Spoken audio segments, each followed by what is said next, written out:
twoXAR, we focus on maximizing the probability of a twoXAR discovered drug benefiting patients.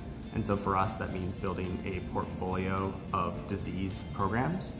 Over the last year, we've launched 12 programs across many different therapeutic areas. Some of those are internal programs that we've launched ourselves. Others we've partnered with biopharmaceutical companies. One of those collaborations that we recently announced is with Adynix, a San Francisco-based biotech, and that's focused in endometriosis, a fibrotic disease. For our collaborations, we really focus on complementary capabilities, where twoXAR brings the rapid and accurate discovery capabilities, and our biopharmaceutical partners bring the development capabilities so that we can make the whole timeline of drug development a little bit more efficient. So I think for us, the ideal partnership has a number of aspects to it. First and foremost is a company that's looking to bring innovation into their drug development systems.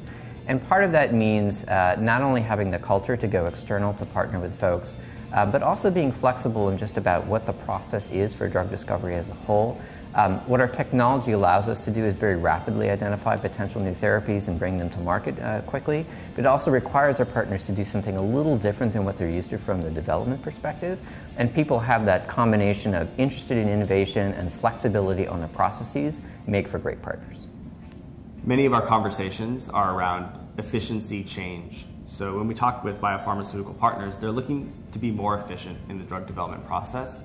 But that discussion ends up focusing on kind of three types of efficiency change. The first is no change, and that's continuing business as usual.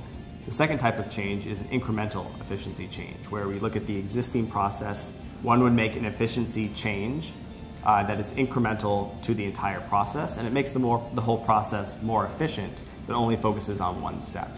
Another type of efficiency change is transformational efficiency change, and that is rethinking the process and potentially changing what steps are needed to get to the same endpoint.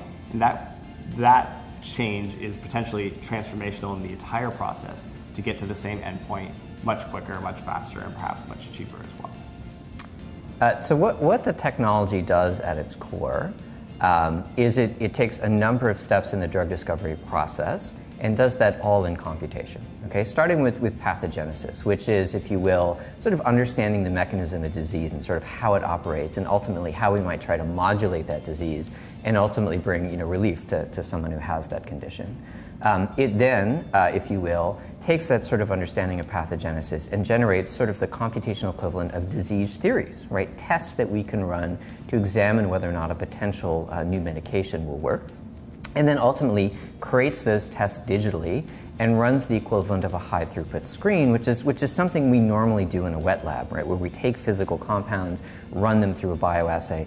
All of that is happening in computation, and what it allows us to do is take these multiple complex, very expensive steps that take millions of dollars over the course of many years, produce that same output literally within a matter of minutes.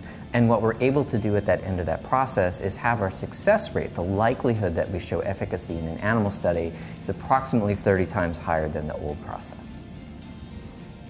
One of the proof of concept studies that we talk about publicly is our rheumatoid arthritis program. And in that program, we identified 10 potential drug candidates to treat rheumatoid arthritis, all focused on novel biology, so acting in different ways than standard treatments do for the disease. We tested 10 of those directly in animal studies, and 3 of them showed statistically significant efficacy across the standard endpoints. But perhaps what's more interesting than the results is that from deciding to launch the rheumatoid arthritis program to having results was only 4 months.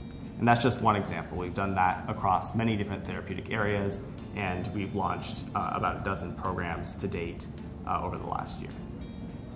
And so in that rheumatoid arthritis program, I think what's more exciting than the fact that we found potential new therapies is some of the metrics that go around the process itself, right? Because normally to show efficacy in an animal study, you're at maybe year 4, year 5 of your program.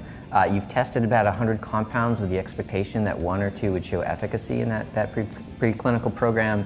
But we got to that same sort of endpoint, if you will, in just a few months. And we tested 10 drugs with 3 showing efficacy, right? So that's a 30 times improvement in the success rate, years faster than what you'd expect.